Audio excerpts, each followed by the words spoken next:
Well, of course, now the attention turns to the Circuit of Ireland, which rolls away from the City Hall in Belfast on Good Friday. Unfortunately, this year we won't be seeing the talents of Bertie Fisher. Bertie, as I'm sure you know, has decided to quit rallying after that much publicised incident in Galway a few weeks back. Well, that incident and his decision to quit has prompted much debate in the meantime about crowd behaviour and also about crowd control. And that's the aspect of rallying that we look at right now. Rallying is an exciting, colourful spectator sport, attractive to the young and the mechanical-minded. It's also international, with most countries in Europe having several events vying for the top-grade championship. The Monte Carlo Rally, for instance, is the cream. But it's dangerous, not just for the drivers who dance on the edge of car control, but for the spectators who are growing and becoming less and less controllable by rally organisers. And it's not just the Monte Carlo Rally. Here in the San Remo in Italy, it's no better, in fact worse, with followers of the sport almost standing in front of the cars as they approach.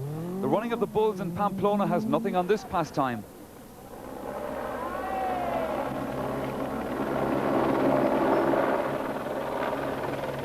But could it happen here? Indeed, does it happen here? Do we stand well back and let the drivers provide the thrills? If the driver's brakes failed here, look what could have happened. That's how close disaster could be.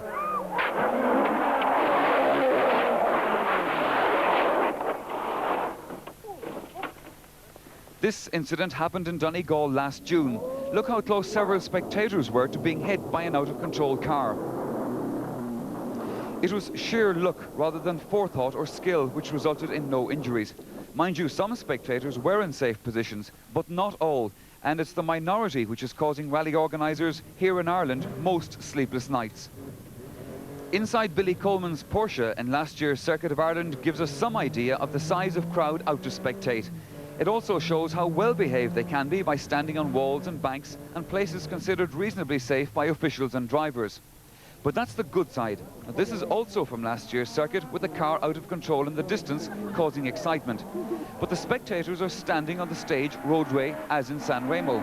It's behaviour like this which could result in stages being cancelled in this year's Rotherham Circuit of Ireland. The organisers and sponsors cannot afford to take chances. There's the lesson, of course, of Galway last month, when the brakes of Bertie Fisher's car snapped as he approached a sharp right corner. That incident was so serious as to drive the driver into retirement. Chapers, well done, Pete. Were it not for the skill of Fisher and the fact that the crossroads was not crowded, the consequences could have been catastrophic. Not only were there adults standing on the roadway, but also unaccompanied children who thought in their innocence that they were standing well back. And that has been Bertie Fisher's nightmare ever since. And what can marshals do if spectators misbehave or disobey? Well, there'll be some 1,500 officials working on the Circuit of Ireland at Easter, all of them volunteers. And their task can only be successful if spectators, young and old, take their advice. As the sport grows in popularity, so does the safety and crowd problem. And on off there as well. With scenes like this from last year, the safety advice given by the circuit organisers is firm and helpful. The shaded areas are the most dangerous, according to the Ulster Automobile Club, and over 250,000 leaflets will be distributed over the Easter weekend, appealing to spectators to think safety, to allow the drivers do their jobs and to obey the marshals.